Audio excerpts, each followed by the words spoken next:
ತೀವ್ರ ಕುತೂಹಲ ಕೆರಳಿಸಿದ ಸಾಲಿಗ್ರಾಮ ಗ್ರಾಮ ಪಂಚಾಯತಿಯ ಅಧ್ಯಕ್ಷರ ಚುನಾವಣೆ. ಮೈಸೂರು ಜಿಲ್ಲೆಯಲ್ಲಿ ಅತಿದೊಡ್ಡ ಗ್ರಾಮ ಪಂಚಾಯತಿ ಸಾಲಿಗ್ರಾಮ ಗ್ರಾಮ ಪಂಚಾಯತಿ ಆಗಿದ್ದು 30 ಜನ ಸದಸ್ಯರಿದ್ದಾರೆ. ಇದರಲ್ಲಿ ಅಧ್ಯಕ್ಷರ ಸ್ಥಾನಕ್ಕೆ ಹಿಂದುಳಿದ ವರ್ಗದ ಫಾತಿಮಾ ಉನ್ನಿಸಾ, ಅಸ್ಮತ್ ಉನ್ನಿಸಾ ಇಬ್ಬರು ನಾಮಪತ್ರ ಸಲ್ಲಿಸಿದ್ದು, ಫಾತಿಮಾ ಉನ್ನಿಸಾ 15 ಮತ, ಅಸ್ಮತ್ ಉನ್ನಿಸಾ 14 ಮತ ಗಳಿಸಿದ್ದಾರೆ. 1 ಮತ ಅಸಿದ್ಧವಾಗಿದ್ದರಿಂದ ಇದರಲ್ಲಿ ಫಾತಿಮಾ ಉನ್ನಿಸಾ 1 ಮತಗಳ ಅಂತರದಲ್ಲಿ ಜಯಶ್ರೀಲರಾಗಿದ್ದಾರೆ. ಇನ್ನು ಉಪಾಧ್ಯಕ್ಷರನ್ನಾಗಿ ಶಶಿಕಲಾ ಅವರನ್ನು ಅವಿರೋಧವಾಗಿ ಆಯ್ಕೆ ಮಾಡಲಾಗಿದೆ. ನೂತನ ಅಧ್ಯಕ್ಷರನ್ನ ಜೆಡಿಎಸ್ ಮುಖಂಡರಾದ ಜಶ್ಪಾಸ, ವಾಹನ ಚಾಲಕರ ಸಂಘದ ಅಧ್ಯಕ್ಷ ಮಂಜುನಾಥ್, ಪ್ರಾಥಮಿಕ ಕೃಷಿ ಪತ್ತಿನ ಸಂಘದ ಮಾಜಿ ಅಧ್ಯಕ್ಷ ಪಾಪಣ್ಣ, ಮುಸ್ತಫಾ ಸೇರಿದಂತೆ ಪಂಚಾಯತಿಯ ಹಲವು ಸದಸ್ಯರು ಅಭಿನಂದಿಸಿದರು. ಆರ್ಜಿ ನ್ಯೂಸ್ ಜೊತೆ ಬಸವರಾಜು, ಸಾಲಿಗ್ರಾಮ.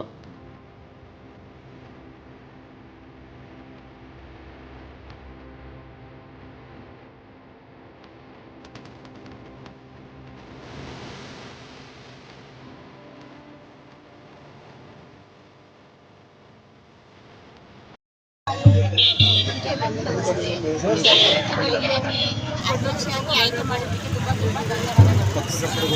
ಪತ್ರಕರ್ತರಿಗೂ ತುಂಬ ಧನ್ಯವಾದಗಳು. ಸಾರಾ ಮಹೇಶ್ವರ ಮಾಜಿ ಸಚಿವರಾದ ಸಾರಾ ಮಹೇಶ್ವರರು ತುಂಬ ಧನ್ಯವಾದಗಳು.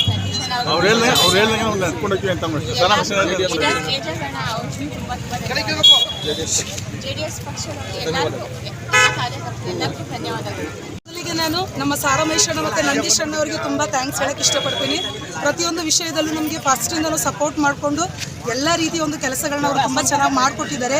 ಈಗ ನಮ್ಮ ಪಂಚಾಯತಿ ಆಫೀಸ್ನ ಮೆಂಬರ್ಗಳು ಹಾಗೂ ಮತ್ತು ನನ್ನ ಸಾಲಿಗ್ರಾಮದ ಜನತೆಗೂ ಕೂಡ ನಾನು ತುಂಬ ಹೃದಯಪೂರ್ವಕವಾಗಿ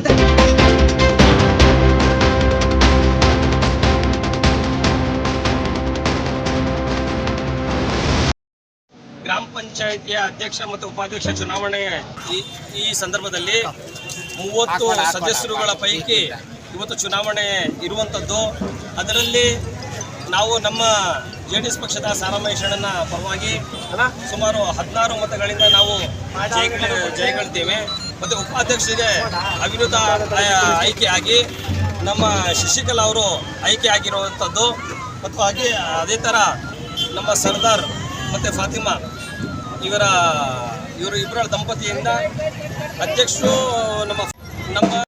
ಅವರು ನಮ್ಮ ಜಯಶೀಲರಾಗಿ ಮಾಡಿದ್ದಾರೆ.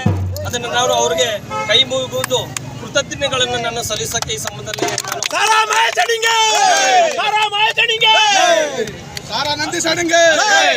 ಅದೇ ರೀತಿ ಒಬ್ಬರು ನಮಗೆ ಹಿರಿಯ ಮುಖಂಡರುಗಳು ಎಲ್ಲರೂ ಸೇರಿ ನಮ್ಮ ಸಾಲಿಗ್ರಾಮದಲ್ಲಿ ಅವರು ಸಹ ನಮಗೆ ಸಹಕಾರ ಕೊಟ್ಟಿದ್ದಾರೆ. ಅವ್ರಿಗೂ ಸಹ ನಾವು ಒಂದು ಕೃತಜ್ಞತೆಗಳನ್ನು ನಾವು ಕೈ ಮುಗಿದು ನಾನು ಸಲ್ಲಿಸ್ತಾ ಇದ್ದೀನಿ.